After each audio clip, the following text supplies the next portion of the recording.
has been complete. Some big games and some big talking points. We will discuss all of them as we always do. Let me know your thoughts on any of the games we talk about in the comments below. And let's get straight into it. So, first up we got Brighton 1, Southampton 1. Got some Gary Mitoma and Flynn Downs.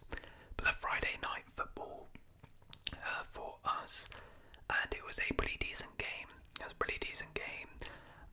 Brighton dropping points here. It was a bit disappointing, to be honest. I think if you're a Brighton fan, definitely a winnable game at home to Southampton. Now this result did briefly take Brighton actually second in the table, which is pretty mad, but Brighton, this is a game they really should be winning if they really do want to compete for Europe, which is where I think they are trying to compete.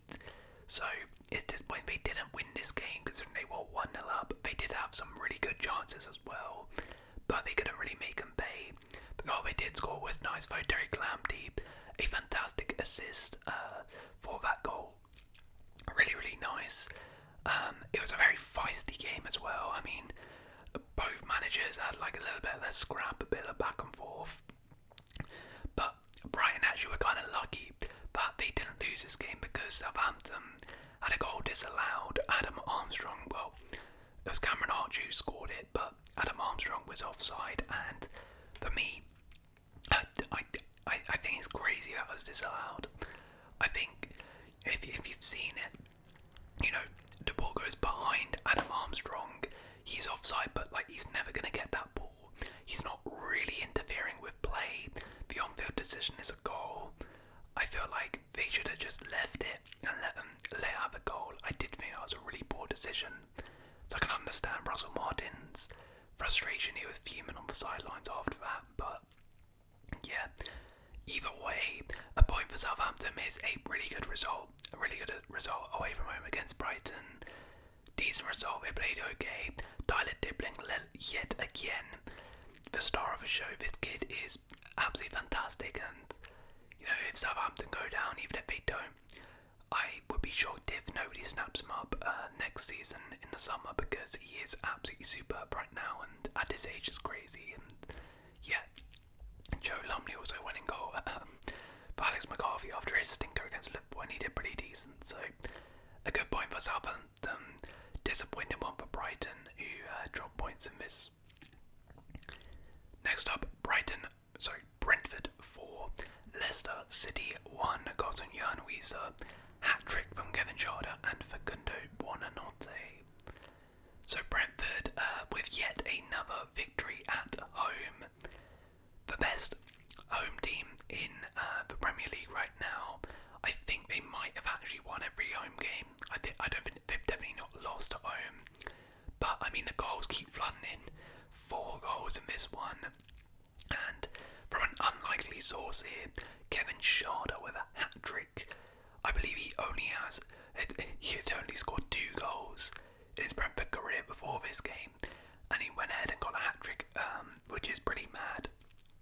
But hopefully for him this will be a bit of a springboard, because he's not been great and he's not had a great season so far, but a really well taken hat-trick, and hopefully, as I said, this can be something where he can really build upon this and kickstart his Brentford career. Jan Weiser yet again getting on the score sheet as well. I mean, sadly for my fantasy, Brian and Buemo, they scored 4 goals and he didn't get anything, which is a bit annoying. Nathan Collins also, incredible, great pass, great assist for that goal. And overall Brentford, a really good performance yet again.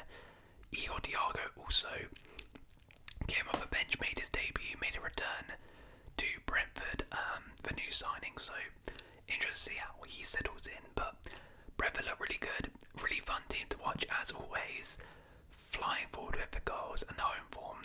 Yeah, fantastic performance once again. Leicester, I mean, they didn't have Ruud van Nistelrooy for this game. They had some first team coach, so it was always going to be difficult, but I mean, they started off okay, but after the goal, really, they got absolutely battered. Like, Leicester got absolutely smashed, as you would kind of expect, to be honest. I wasn't really expecting much from them in this one. I mean, speaking on the Ruud van Nistelrooy appointment, I do think it's a pretty good appointment.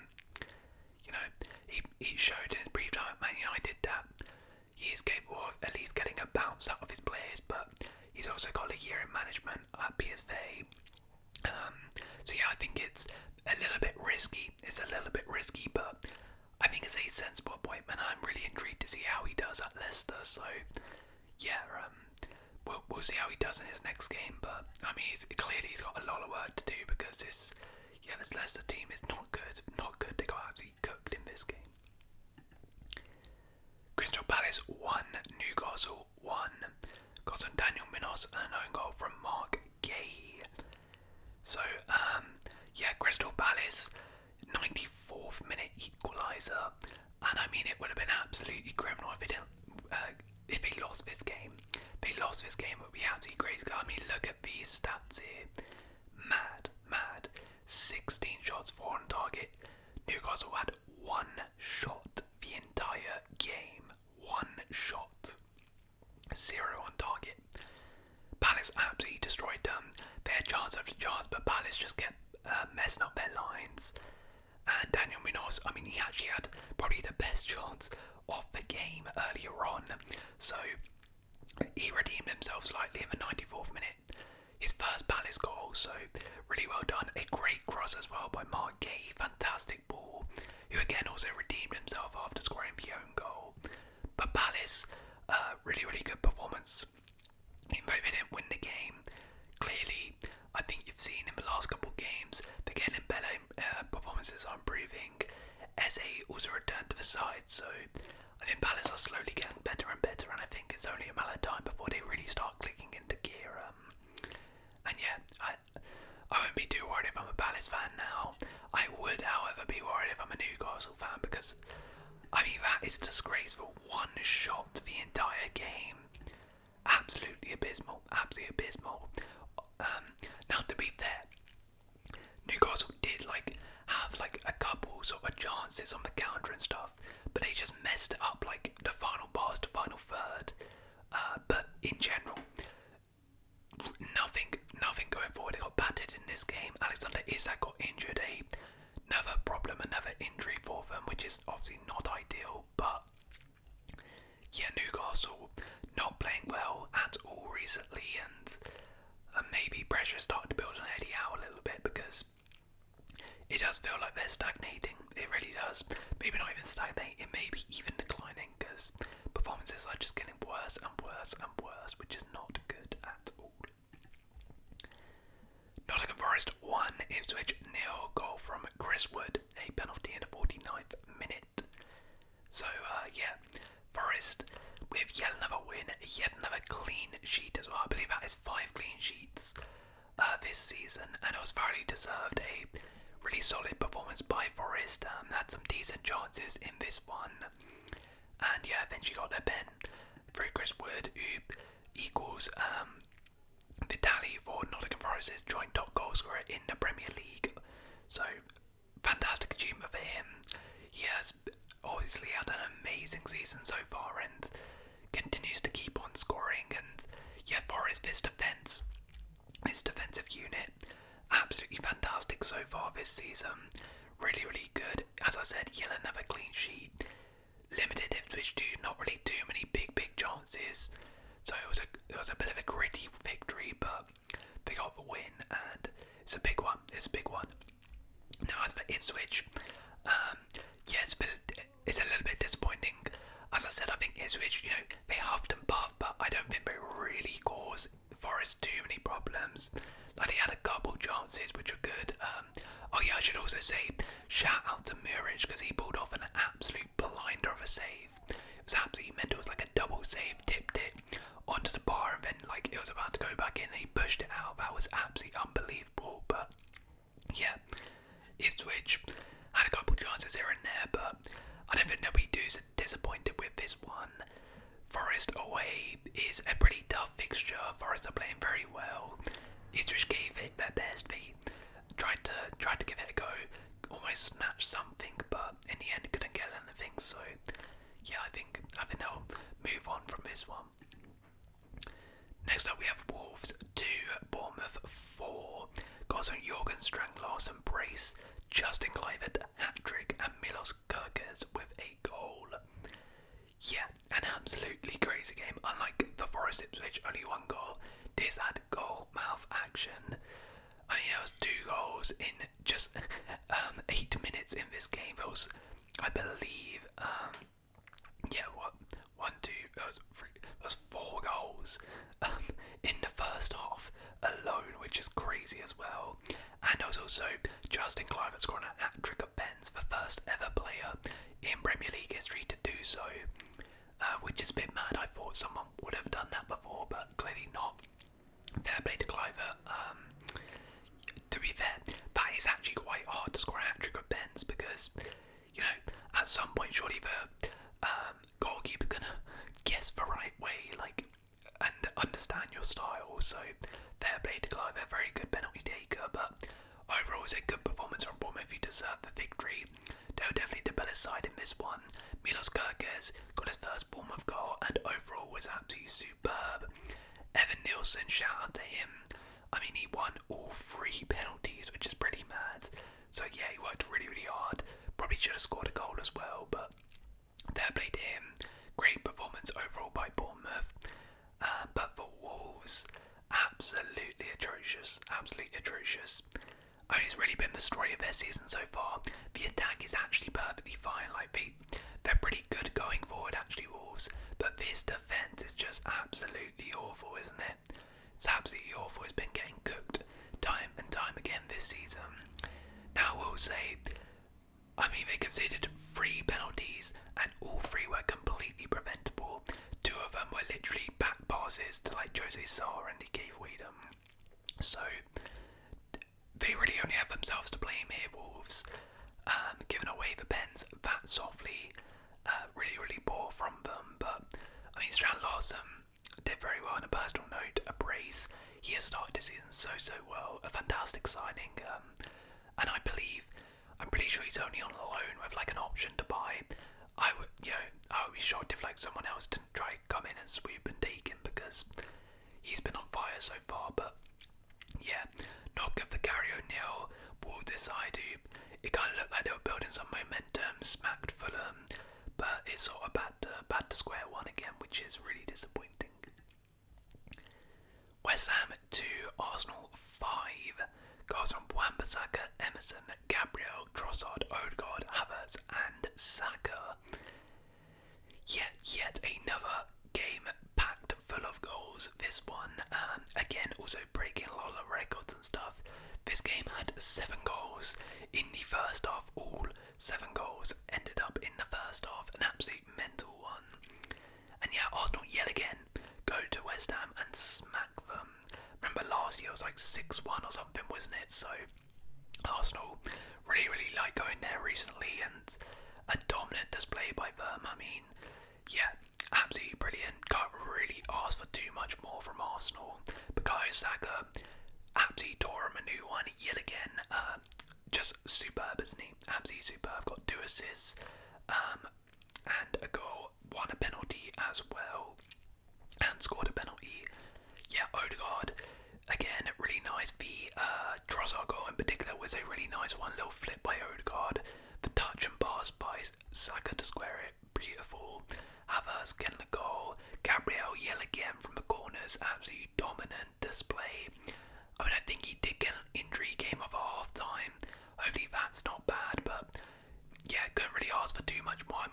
There was a little bit of a scare, little 2-minute spell where West Ham scored 2, and maybe Arsenal were feeling a little bit rattled and a bit scared at that point, but fair play to them because they composed themselves and got another goal at the end to do it, and then the second half just cruise control in first gear really. As for West Ham, absolutely abysmal. Absolutely abysmal. Firstly, I will say, fantastic goal by Emerson. Fantastic goal by Emerson. I did not know he could take free kicks like that. I really did not. It's a bit random, but yeah. Abysmal from West Ham. The defending, absolutely atrocious. The corner, first goal, corner, should be defending that, was really, really poor. Second goal was nice play, but nobody's closing Odegaard down and giving him all the time in the world to chip the ball in behind like that. Third goal, stupid penalty. Fifth goal, stupid penalty. Havertz goal, Gilman, don't know what he's doing. Literally every single goal was preventable. So bad defending. Awful defensively, as they have been all season. And yeah, where do West Ham go from here? Julian Lopetegui is under some real pressure. Is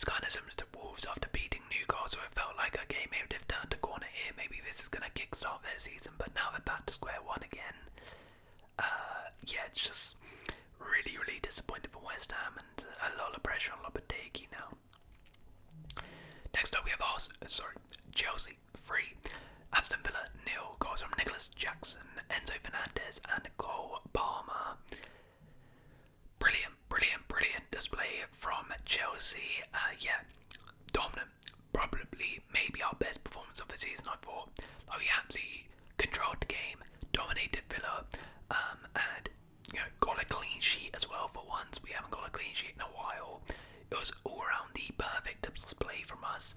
Nicholas Jackson scoring yet again a really nice finish, a clinical finish. Honestly, been one of the most improved players this season. He's been superb. Enzo Fernandez again, getting a goal. That's 2 in 2 games. A fantastic finish as well, by the way. Enzo Fernandez, he never started off in the side. I was kind of worried, like, where does he fit in this system? But Enzo Maresca has found a way to get him in the system, and he is thriving right now. Superb today. Cole Palmer with an absolutely exquisite goal. A Cole Palmer goal, really. Kind of what I expect from him. Just absolute class. Defensively great. Moises Caicedo went into right back and played in like a inverted midfield role. Absolutely sensational in this. He was absolutely brilliant in this game. Caicedo has been arguably our best player this season. He's been amazing. Cucurella in this game, superb. The only real blemish of this game was Fofana got an injury, which is really disappointing. But yeah, just so good. So good. I'm so happy with Chelsea right now.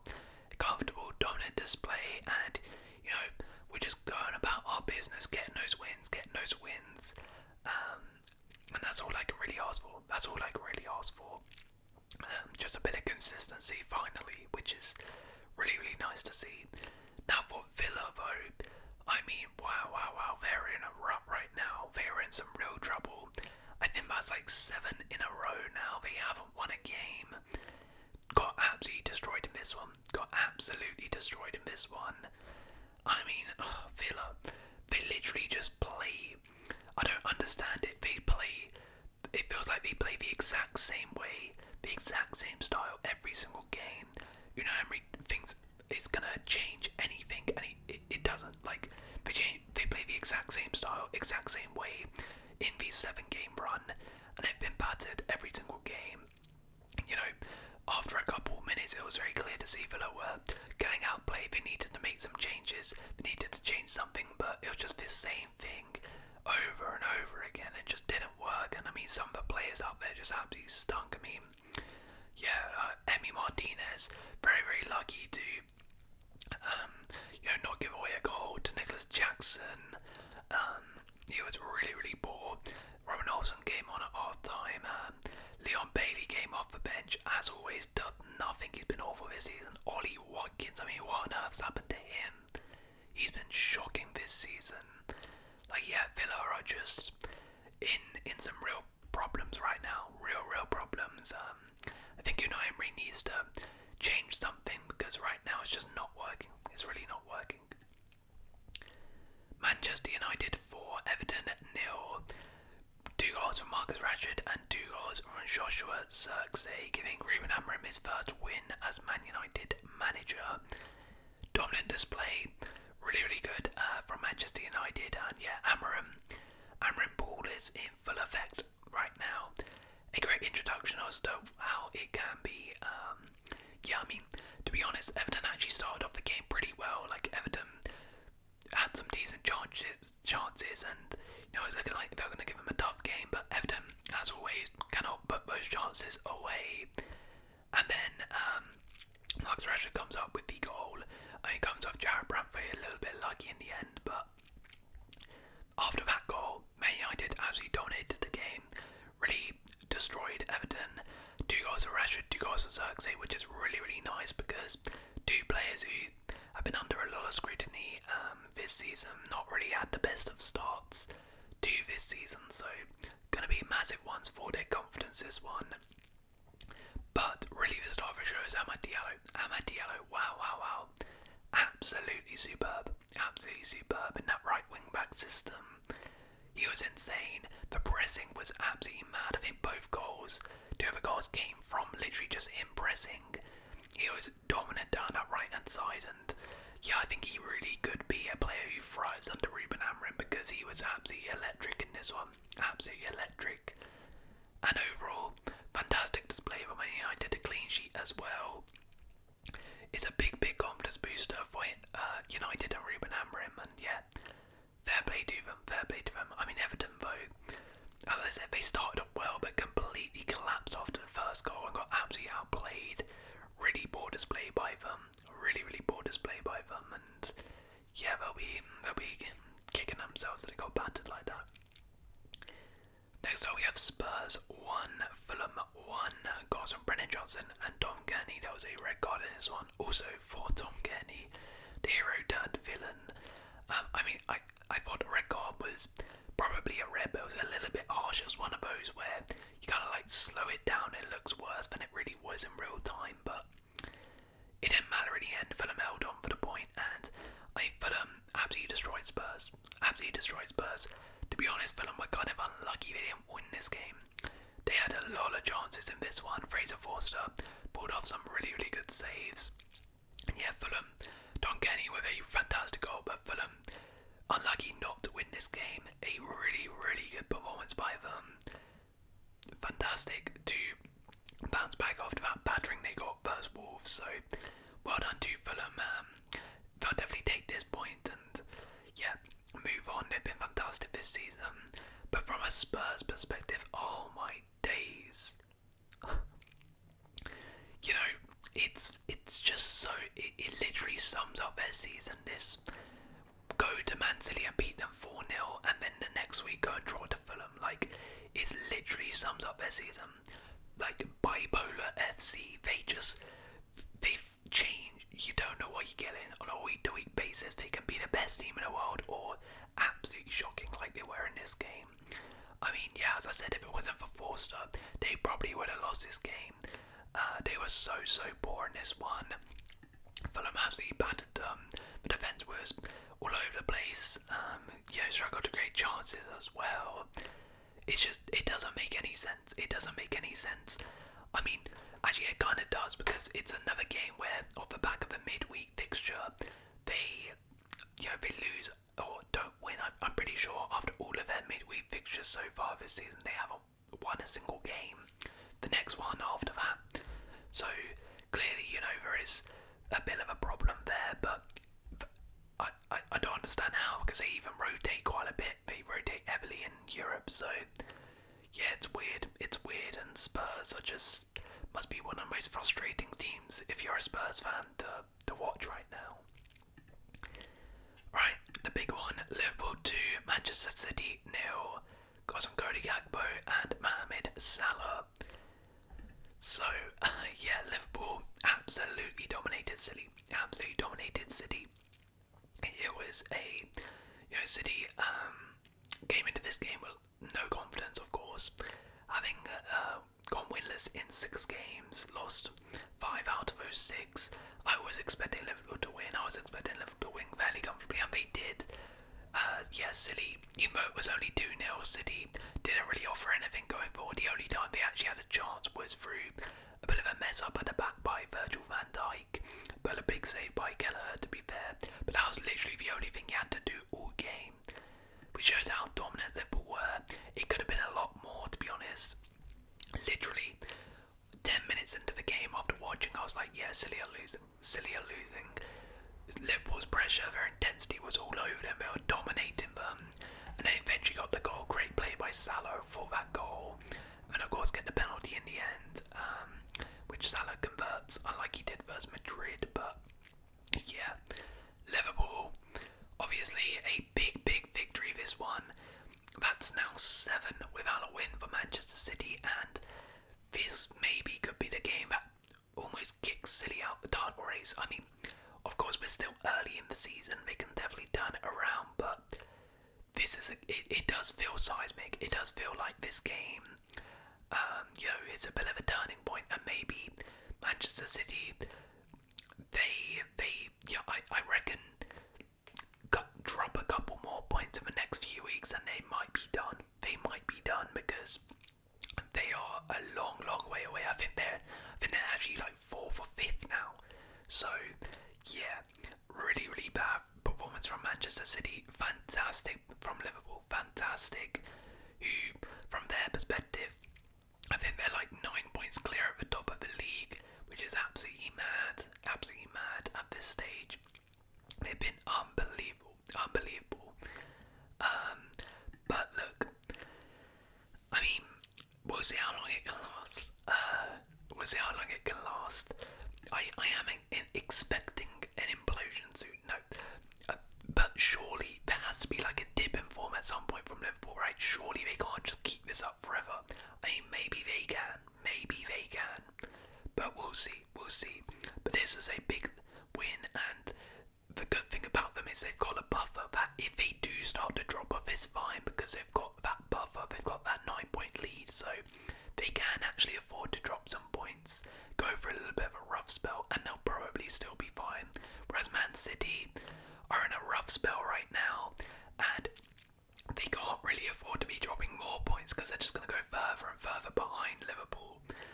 So yeah, Man City are in a bad state right now, and honestly, they've got Nottingham Forest next week and next in midweek. That's a tough game. I would not be shocked. I really would not be shocked if Man City didn't end up, drawing or even losing that game, to be honest, because the way they're playing, I generally don't see how they're winning a game. They're playing so bad. But anyways, it's time to the awards. So, the player of the week this week, we had some really good performances. Evan Nilsson potentially for winning 3 penalties. Justin Cliver for scoring 3 penalties. Bukayo Saka, Mo Salah. But I'm going to give it to Kevin Schade scoring a hat-trick, considering he has only scored 2 in his other games.